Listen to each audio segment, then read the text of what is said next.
السلام علیکم ورحمۃ اللہ وبرکاتہ۔ ان الحمد للہ نحمده ونستعینه ونستغفره ونؤمن به ونتوکل علیہ ونعوذ باللہ من شرور انفسنا ومن سیئات اعمالنا من يهده الله فلا مضل له ومن يضلل فلا هادي له وأشهد أن لا إله إلا الله وحده لا شريك له وأشهد أن محمدا عبده ورسوله أما بعد فأعوذ بالله السميع العليم من الشيطان الرجيم بسم الله الرحمن الرحيم يا أيها الذين آمنوا اتقوا الله حق تقاته ولا تموتن إلا وأنتم مسلمون يا أيها الناس اتقوا ربكم الذي خلقكم من نفس واحدة وخلق منها زوجها وبث منهما رجالا كثيرا ونساء واتقوا الله الذي تساءلون به والأرحام إن الله كان عليكم رقيبا يا أيها الذين آمنوا اتقوا الله وقولوا قولا سديدا يصلح لكم أعمالكم ويغفر لكم ذنوبكم ومن يطع الله ورسوله فقد فاز فوزا عظيما أما بعد فإن خير الحديث كتاب الله وخير الحدي حدي محمد صلى الله عليه وسلم وشر الأمور محدثاتها وكل محدثة بدعة وكل بدعة ضلالة وكل ضلالة في النار أعوذ بالله من الشيطان الرجيم من حمده ونفخه ونفثه بسم الله الرحمن الرحيم يا أيها الذين آمنوا قوا أنفسكم وأهليكم نارا وقودها الناس والحجارة عليها ملائكة غلاظ شداد لا يعصون الله ما أمرهم ويفعلون ما يؤمرون وقال الله تبارك وتعالى في مقام آخر إذ قال لقمان لابنه وهو يعظه يا بني لا تشرك بالله إن الشرك لظلم عظيم وعن عبد الله بن عمر رضي الله تعالى عنهما قال قال رسول الله صلى الله عليه وسلم كلكم راع وكلكم مسؤول عن رعيته فالإمام راع وهو مسؤول عن رعيته والرجل راع في أهله وهو مسؤول عن رعيته والمرأة راعية في بيت زوجها وهو مسؤول عن رعيتها فكلكم راع وكلكم مسؤول عن رعيته رواه البخاري رب اشرح لي صدري ويسر لي أمري واحلل عقدة من لساني يفقهوا قولي رب زدني علما رب زدني علما اللهم رب زدني علما يا مقلب القلوب ثبت قلوبنا على دينك یا مصرف القلوب صرف قلوبنا لا طاعتک۔ محترم حاضرین جمعہ، عزیز ساتھیوں، بزرگوں، نوجوان دوستوں، چھوٹے پیارے عزیز بچوں، قابل احترام پردہ نشین خواتین، اسلامی ماؤں اور بہنوں، سب سے پہلے ہر قسم کی تعریف و توصیف، کبریائی، بڑائی و بزرگی، ہر قسم کی حمد و ثنا خالق کائنات، مالک ارض و سما کے لیے ہے۔ ہر قسم کی بڑائی اللہ رب العالمین کے لیے ہے، جو ساری کائنات کا خالق و مالک، مربی و پالنہار ہے، اپنی قدرت کے ذریعہ سے ہر مخلوق کا روزی رساں ہے، ہماری اور آپ کی، حتیٰ کی ساری کائنات کے مخلوق کی موت و حیات کا مالک ہے۔ بعدہ درود و سلام کے پھول نچھاور ہوں اللہ رب ذوالجلال کے تمام انبیاء کرام پر، خصوصاً اس کے آخری نبی، نبیوں کے سلسلے کی آخری کڑی، رحمت للعالمین، امام الانبیاء، جناب عربی حیث محمد مصطفیٰ صلی اللہ علیہ وسلم پر۔ محترم حضرات، خطبہ مسنونہ کے بعد مقدس کتاب قرآن عظیم کی سورۃ التحریم کی آیت نمبر 6 اور سورۃ اللقمان کی آیت نمبر 13 تلاوت کی گئی، اور صحیح بخاری کی ایک بہت ہی مشہور و معروف حدیث آپ لوگوں کے درمیان پڑھی گئی۔ آج کے خطبہ جمعہ کے اندر جس موضوع کے متعلق کچھ گفتگو کرنا ہے، موضوع انتہائی اہم اور ضرورت والا ہے، اور اس موضوع کے متعلق یقیناً گفتگو ہونا بھی چاہیے، کیونکہ اللہ رب العالمین نے ہمیں اور آپ کو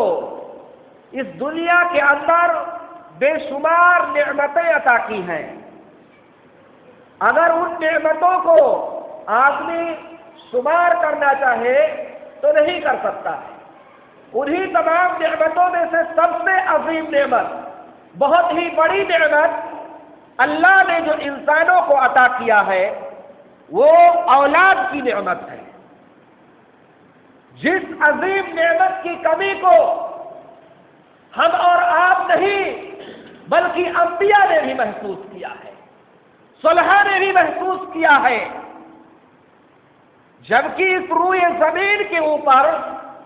نبوت کا مقام و مرتبہ ملنا بہت بڑی کامیابی کی بات ہے۔ ایک نبی کو نبوت کا تاج پہنا دیا جائے، نبوت کی ڈگری سے سرفراز کر دیا جائے، اللہ رب العالمین اپنا نبی بنا دے ان کو، یہ یقیناً بہت بڑی بات ہے میرے بھائیوں۔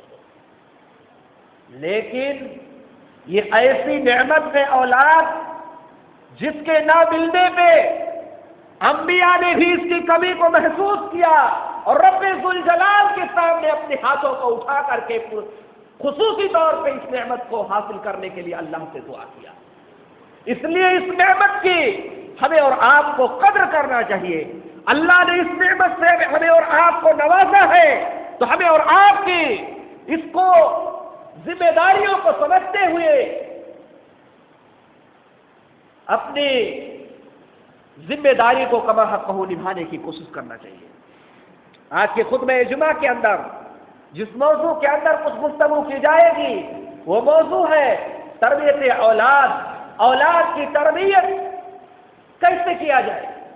اولاد کی تربیت کتنا ضروری چیز ہے، خصوصی طور پہ اس پرفتن دور میں، اس فتنوں کی دور میں، جب ہر طرف سے فتنوں کی بارش ہو رہی ہے، ہر کوئی مسلمان کے ایمان کو خریدنے کی کوشش کر رہا ہے، مسلمان کے ایمان کو ضائع اور برباد کرنے کی کوشش کر رہا ہے، مسلمان کو اس کے دل سے ہٹانے کے اوپر تلا ہوا ہے۔ ایسے وقت میں اگر ہم اور آپ نے اپنے بچوں کی ذمہ داریوں کو نہیں سنبھالا، تو آنے والے دور میں مسلمانوں کے دین کی اللہ حفاظت فرمائے، ورنہ میرے بھائی اور دوستوں، یہ ہماری نسلیں دین سے کتنا دور نکل جائیں گی ہم سوچ بھی نہیں سکتے ہیں۔ اس لیے ہمیں اور آپ کو قرآن و سنت کے تحت اپنی ذمہ داریوں کو جو اللہ نے ذمہ داری عطا کی ہے، اللہ کے نبی نے ہمیں اور آپ کو جو ذمہ داریاں اولاد کے متعلق بتایا ہے، اس ذمہ داریوں کو پرخلوص طور پہ ہمیں اور آپ کو خلوص و للہیت کے ساتھ اپنے بچوں کے متعلق نبھانے کی کوشش کرنا چاہیے۔ لیکن افسوس کے ساتھ یہ بات کہنا پڑتا ہے کہ پہلے خود کو سنبھلے، اس کے بعد بچوں کو سنبھالے، لیکن جب خود ہی بھی نہیں سنبھلیں گے تو بچوں کو کہاں سے سنبھالنے کی کوشش کریں گے۔ اللہ رب العالمین نے مقدس کتاب قرآن عظیم کے اندر جو آیت خطبہ مسنونہ کے بعد تلاوت کی گئی، اس کے اندر ڈائریکٹ اللہ نے نہیں کہا کہ اے لوگوں، اے ایمان لانے والے، اے مسلمان، اے مومنہ عورتیں اپنے بچوں کو سنبھالو، ایسا نہیں اللہ نے فرمایا۔ اللہ نے فرمایا کہ خود اپنے آپ کو پہلے سنبھالو، اس کے بعد اپنے بچوں کی فکر کرو۔ اٹھائیے قرآن عظیم کو، کھولیے سورۃ التحریم کو، آیت نمبر 6 میں اللہ رب العالمین نے مسلمانوں کو خصوصی طور پہ مخاطب کر کے فرمایا ہے۔ ہم سے اور ہمیں اور آپ کو، پوری دنیا کے مسلمانوں کو اللہ رب العالمین نے مخاطب کرتے ہوئے فرمایا ہے کہ اے مسلمانوں،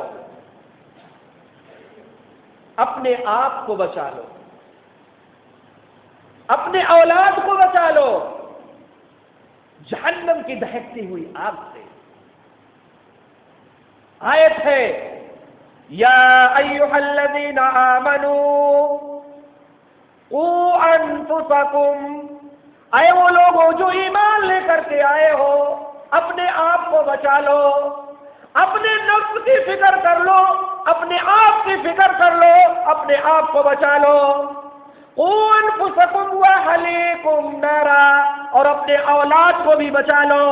اپنے لڑکوں کو بھی بچا لو، اپنے بچوں کو بھی بچا لو، اپنے بچیوں کو بھی بچا لو دہکتی ہوئی جہنم کی آگ سے۔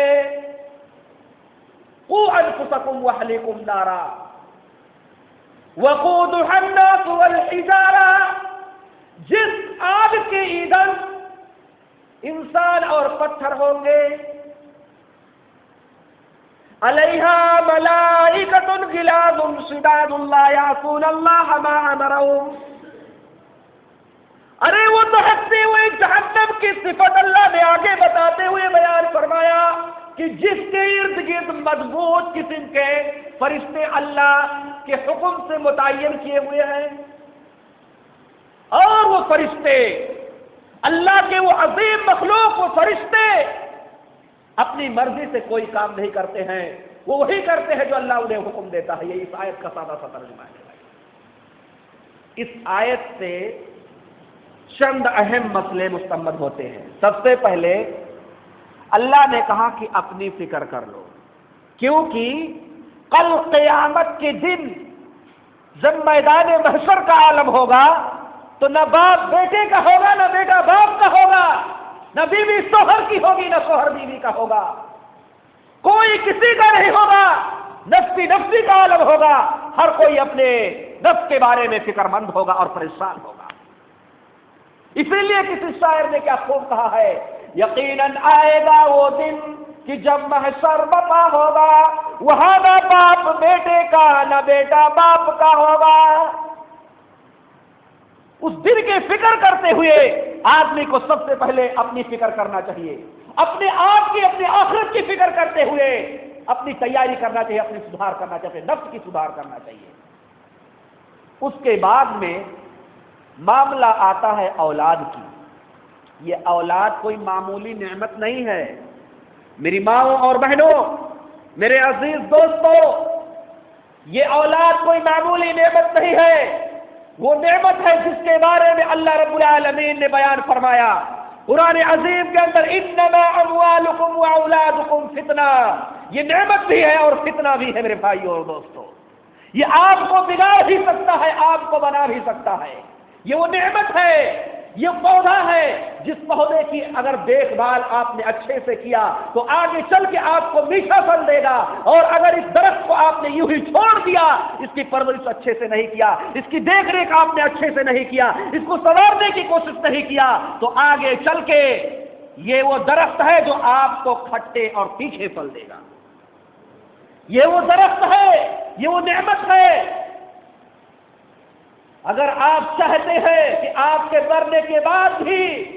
آپ کے کھاتے میں، آپ کے اکاؤنٹ میں نیکیاں لکھی جائیں اور درج ہوتی رہیں، اور آپ کو کل قیامت کے دن جنت میں عظیم درجات آپ کو ملے، تو اپنے بچوں کی اچھی تربیت کرنے کی کوشش کریں۔ اگر آپ چاہتے ہیں کہ آپ کے جانے کے بعد آپ کو لوگ اچھے سے یاد کریں، آپ کا نام آپ کے جانے کے بعد اس دنیا سے روشن رہے، تو اپنے بچوں کی اچھی تربیت کیجیے۔ اور اللہ کے آخری نبی صلی اللہ علیہ وسلم کی صحیح بخاری کی جو حدیث بیان کی گئی، اس کے اندر اللہ رب العالمین کے آخری نبی صلی اللہ علیہ وسلم کے عظیم صحابی حضرت عمر کے بیٹے عبداللہ ابن عمر رضی اللہ تعالی عنہما بیان فرماتے ہیں کہ اللہ کے آخری نبی صلی اللہ علیہ وسلم نے بیان فرمایا کہ کلکم رائن و کلکم مسئول عن رعیتہ، تم میں سے ہر شخص ذمہ دار ہے، میں بھی ذمہ دار، آپ بھی ذمہ دار، فلاں بھی ذمہ دار، فلاں بھی ذمہ دار، ہر شخص ذمہ دار ہے، کوئی یہ نہ سوچے کہ میں ذمہ دار نہیں ہوں۔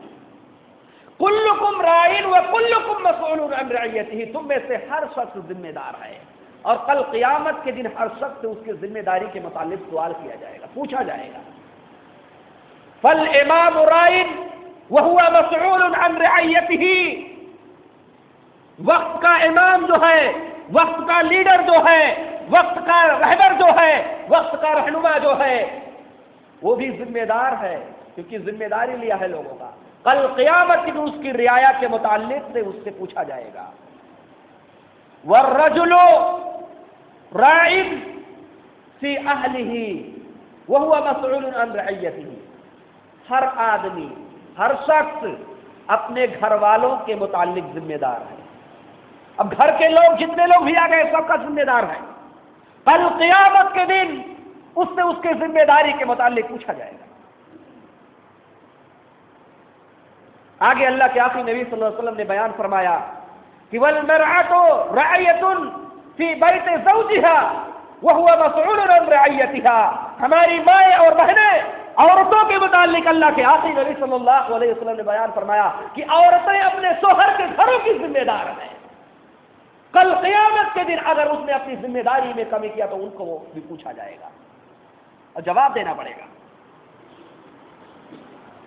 فَكُلُّكُمْ رَاعٍ وَكُلُّكُمْ مَسْئُولٌ عَنْ رَعِيَّتِهِ، ہر شخص ذمہ دار ہے، اس کو اپنی ذمہ داری کی فکر کرنا چاہیے، کل قیامت کے دن جواب دینا۔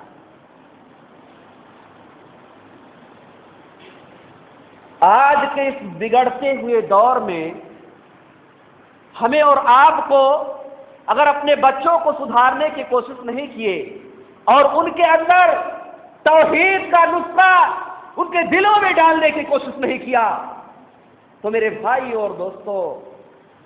یقیناً وقت بہت برا آتا جا رہا ہے۔ ہر دور اپنے آنے والے دور سے اچھا نہیں ہوگا، برا ہی ہوگا، کیونکہ اللہ کے آخری نبی صلی اللہ علیہ وسلم کا بیان ہے، صحیح حدیث ہے کہ خیر القرون قرنی ثم الذین یلونہم ثم الذین یلونہم ثم الذین یلونہم، سب سے بہترین دور اللہ کے نبی نے فرمایا کہ میرا دور ہے، اس کے بعد صحابہ کا دور، تابعی کا دور، تبع تابعی کا دور، جیسے جیسے دور آگے جائے گا آنے والے دور سے اچھا نہیں ہوگا بلکہ برا ہی ہوتا جائے گا۔ اگر ہم اور آپ لوگ آج دیکھ رہے ہیں کہ ہمارے اور آپ کے دین سے دور کرنے کی کتنی جد و جہد کی جا رہی ہے، تو آنے والے اپنے بچوں کے بارے میں سوچیں کہ ان کے دور میں کیا حال ہوگا۔ اگر ہم نے ابھی ان کے توحید کو مضبوط نہیں کیا تو آج کل دیکھیے شرک کے جگہ جگہ پہ اڈے کھلے ہوئے ہیں، شرک میں لوگ ڈوبتے جا رہے ہیں اور توحید اپنے ہاتھ سے دھوتے جا رہے ہیں۔ آنے والے دور میں کیا ہوگا؟ حضرت لقمان حکیم، حضرت لقمان علیہ السلام، جن کے بارے میں اللہ رب العالمین نے ایک سورہ نازل کر دی، ان کے نام سے ایک سورت ہی ہے قرآن عظیم میں، سورہ لقمان۔ انہوں نے اپنے بچوں کو تربیت کرتے ہوئے جو بات کہی تھی، جیسی تربیت کی تھی، اللہ کو اتنا پسند آیا، اتنا پسند آیا کہ اللہ رب العالمین نے قیامت کی صبح تک ان کی اس تربیت کو لوگوں کے لیے بطور نصیحت ریکارڈ کر کے رکھ دیا قرآن عظیم میں۔ انہوں نے اپنے بچوں کو نصیحت کیا۔ آج لوگ جب مرنے کا وقت آتا ہے، مرنے سے پہلے جو آدمی جس فن میں ماہر ہوتا ہے اسی کے متعلق بچوں کی تربیت کرتا، نصیحت کرتا ہے، لیکن انہوں نے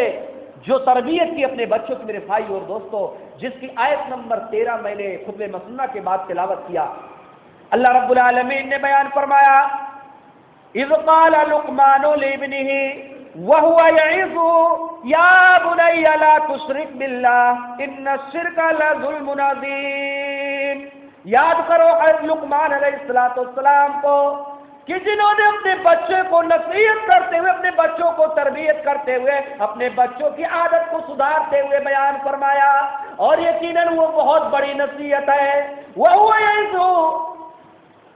یا بنی لا تشرک باللہ ان الشرک لظلم عظیم۔ انہوں نے کہا کہ اے میرے بیٹے، اے میرے بچوں،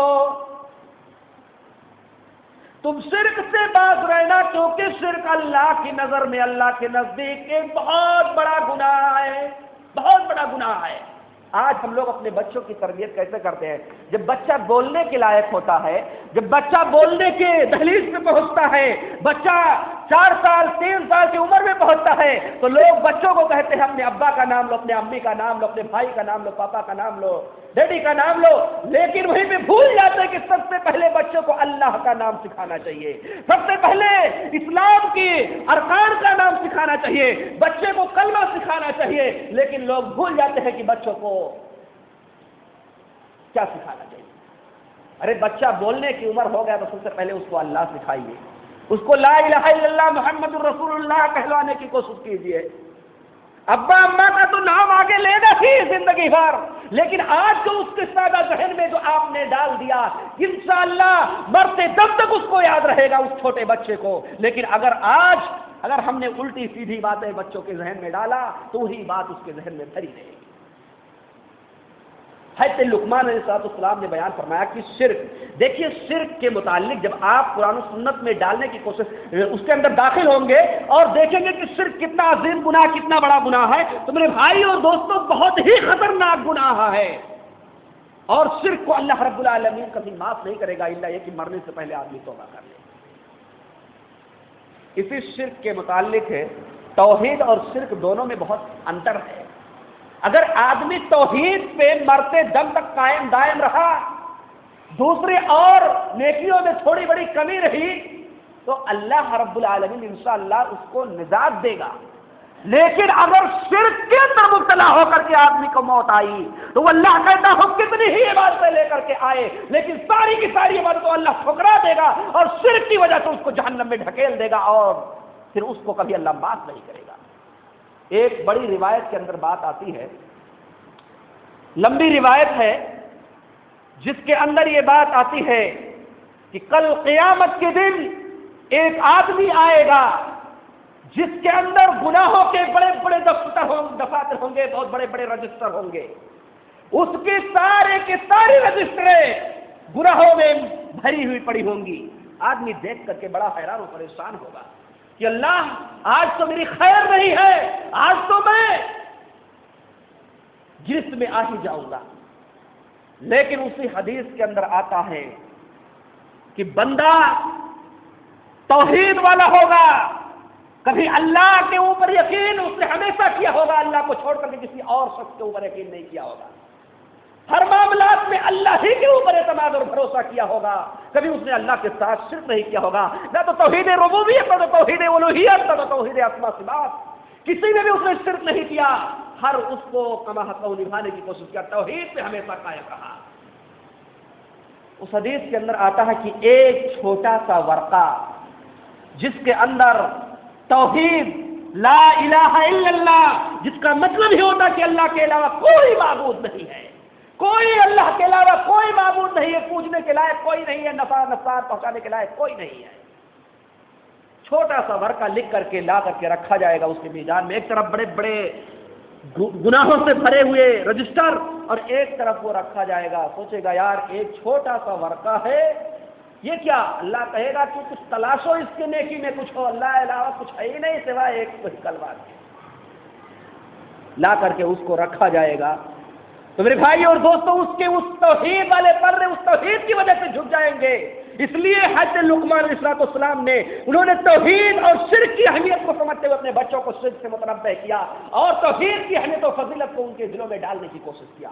آج ہم لوگ اپنے بچوں کو کتنا متنبہ کرتے ہیں شرک سے، کتنا بچانے کی کوشش کرتے ہیں. بچے شرک کی طرف بڑھ رہے ہیں، گھر والے شرک کی طرف جا رہے ہیں، اپنے آپ کو جہنم کی آگ میں ڈھکیل رہے ہیں، لیکن ہم اور آپ کی خاموشی کے ساتھ بیٹھے ہوئے ہیں. آنکھیں دیکھنے کے باوجود بھی بند کر لیتے ہیں کہ کہیں ہمارا بیٹا ناراض نہ ہو جائے، کہیں ہماری بیٹی ناراض نہ ہو جائے ہم سے. اگر بولیں گے تو حق بول دیجئے میرے بھائی اور دوستو، کیونکہ یہی وہ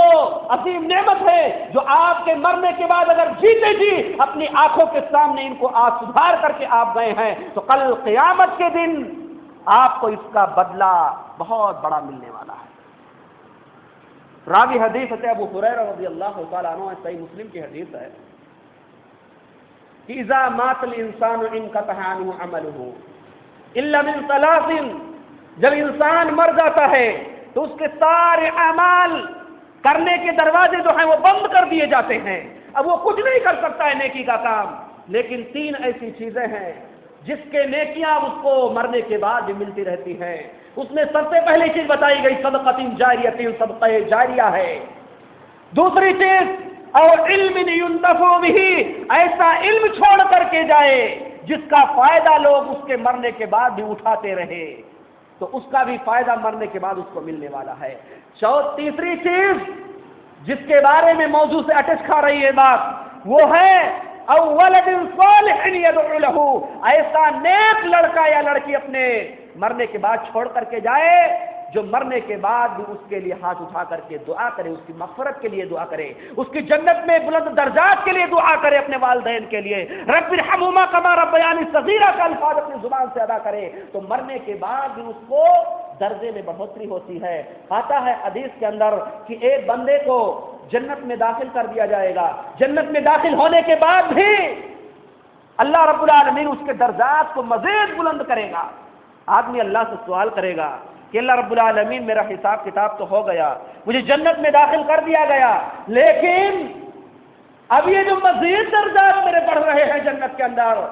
اس کا بدلہ مجھے کہاں سے مل رہا ہے اور کیوں بلند ہو رہے ہیں، یہ مجھے بتایا جائے. اللہ رب العالمین کہے گا کہ اے میرے فلاں بندے، تجھے کیا پتا جو تم مر گیا تھا اس کے بعد جو تم نیک اولاد چھوڑ کر کے آیا تھا، وہ تیرے لیے مغفرت کے لیے دعا کرتے تھے، وہ جو نیک کام کرتے تھے، جو کہ تیری کمائی ہوئی دولت وہ سب سے بڑی دولت تھی، آج ان کی نیکیوں کی وجہ سے تیرے درجات کو بلند کیا جا رہا ہے. تو کون نہیں چاہتا کہ جنت میں میرے درجات بلند ہوں؟ اس لیے اس دنیا سے جانے سے پہلے اپنے بچوں کی ذمہ داریوں کو سمجھتے ہوئے اور دور کی نزاکت کو سمجھتے ہوئے، آنے والے پرفتن دور سے نزاکت کو سمجھتے ہوئے اپنے بچوں کو بگڑتے ہوئے حالت میں چھوڑ کر مت جائیے. اپنے بچوں کو سدھارنے کی کوشش کیجئے، خود بھی سدھرنے کی کوشش کیجئے، تاکہ دنیا سے جائیں تو لوگ آپ کو یاد کریں کہ ہاں فلاں کا بچہ ہے جو نیک کام میں لگا ہوا ہے، اور اس نیکی کی وجہ سے مرنے کے بعد آپ کو بھی فائدہ ملتا رہے. میرے بھائی اور دوستو، اللہ رب العالمین سے دعا گو کہ بارے الہ ہم تمام مسلمانوں کو سب سے پہلے خود سدھرنے، اس کے بعد اپنے بال بچوں کو سدھارنے کی توفیق عطا فرمائے. آمین. الہ رب العالمین ہم تمام مسلمانوں کا خاتمہ ہو، کلمہ توحید ایمان باللہ پر ہو، مرنے کے بعد اپنی رحمت سے عذاب قبر عذاب جہنم سے بچا، جنت الفردوس میں اعلیٰ مقام عطا فرما. آمین. الہ رب العالمین ہم تمام مسلمانوں میں سے جو بھی مسلمان بھائی بیمار ہیں، پریشان حال ہیں، اللہ تو ان کو شفاء کاملہ عاجلہ عطا فرما. اے رب العالمین ہم تمام مسلمانوں میں سے جو بھی مسلمان بھائی دنیا سے جا چکے ہیں، اللہ تو ان کی مغفرت فرما. آمین ثم آمین. وآخر دعوانا الحمدللہ رب العالمین.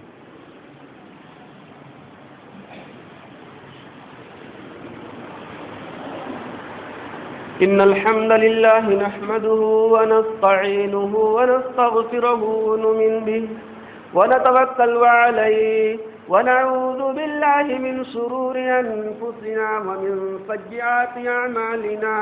من يهده الله فلا مضل له ومن يضلل فلا هادي له. وأشهد أن لا إله إلا الله وحده لا شريك له وأشهد أن محمدا عبده ورسوله. أما بعد، أعوذ بالله من الشيطان الرجيم. بسم الله الرحمن الرحيم. إن الله وملائكته يصلون على النبي يا أيها الذين آمنوا صلوا عليه وسلموا تسليما. اللهم صل على محمد وعلى آل محمد كما صليت على إبراهيم وعلى آل إبراهيم إنك حميد مجيد. اللهم بارك على محمد وعلى آل محمد كما باركت على إبراهيم وعلى آل إبراهيم إنك حميد مجيد. عباد الله رحمكم الله، إن الله يأمر بالعدل والإحسان وإيتاء ذي القربى والفحشاء والمنكر والبغي يعظكم لعلكم تذكرون. واذكروا الله يذكركم وادعوه يستجب لكم ولذكر الله تعالى أعلى وأتم وأكبر والله يعلم ما تصنعون.